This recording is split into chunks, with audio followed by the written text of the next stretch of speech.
Pakar, pembangunan real estate yang tidak terkendali telah menyebabkan bencana buatan manusia ini. Setelah banjir dahsyat yang melanda berbagai provinsi di China Utara dan menyebabkan kehancuran luas di tempat-tempat seperti distrik Fangshan dan Mentougou di Beijing serta kota Zuozhu di Hebei. Para analis telah memeriksa akar penyebab bencana ini.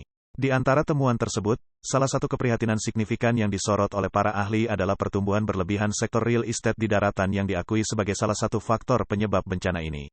Video menunjukkan bahwa di distrik Mentougou Beijing hanya gerbang desa Dingjiaing yang tetap berdiri di tengah air banjir, sementara seluruh desa itu hancur menjadi reruntuhan. Di sebuah desa di samping rel kereta api hanya tersisa 2 atau 3 rumah karena yang lainnya tersapu banjir. Seorang warga distrik Mentougou, Lu Yanman, nama samaran, menyatakan bahwa wilayah perkotaan Mentougou yang hanya seluas 2 wilayah di Singapura dan 95% wilayahnya adalah pegunungan.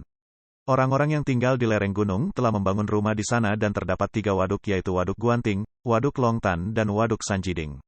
Ketika ketiga waduk ini melepaskan air untuk pengendalian banjir, rumah-rumah dan orang-orang yang tinggal di sana berada dalam risiko besar sehingga sulit bagi personil penyelamat untuk masuk.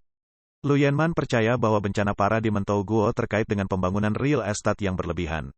Lu lebih lanjut menjelaskan, awalnya ada saluran terbuka di kedua sisi timur dan barat dasar sungai. Kemudian secara bertahap saluran-saluran itu diisi dan rumah-rumah dibangun di atasnya, yang secara efektif merambah dasar sungai asli. Dasar sungai menjadi lebih sempit dari sebelumnya. Bencana ini seharusnya tidak dianggap sebagai sesuatu yang tak terduga.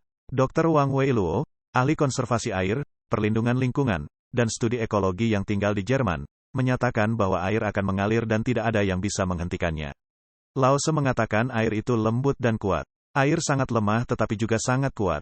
Itu tak terkalahkan. Anda telah membangun saluran sungai ini menjadi real estate. Jadi apa yang harus dilakukan saat air datang?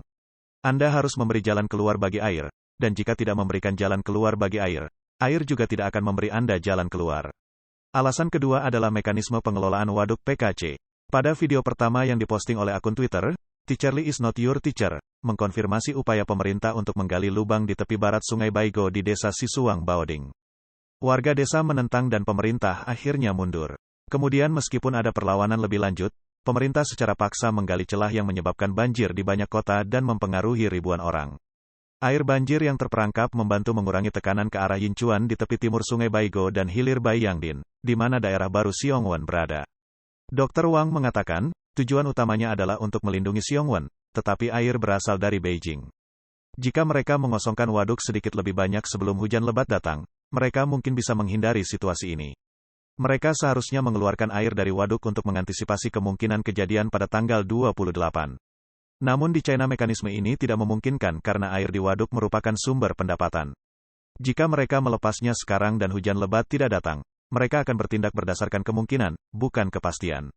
Sehingga petugas waduk tidak bisa melepaskan air terlebih dahulu dan enggan melakukannya. Mereka hanya menunggu sampai waduk hampir jebol sebelum melepaskan air dalam keadaan darurat. Ada satu pengecualian. Apabila kantor pusat pengendalian banjir mengeluarkan perintah untuk pembuangan air, pusat pengendalian banjir dan markas bantuan bencana pusat akan memberikan subsidi keuangan dari dana pencegahan bencana untuk mendukung pembuangan air. Ini adalah mekanisme yang telah mereka terapkan. Dr. Wang juga menunjukkan bahwa aliran sungai tinggi yang menghubungkan Beijing ke Tianjin dan Laut Bohai sepenuhnya dikendalikan dan dimanipulasi oleh PKC.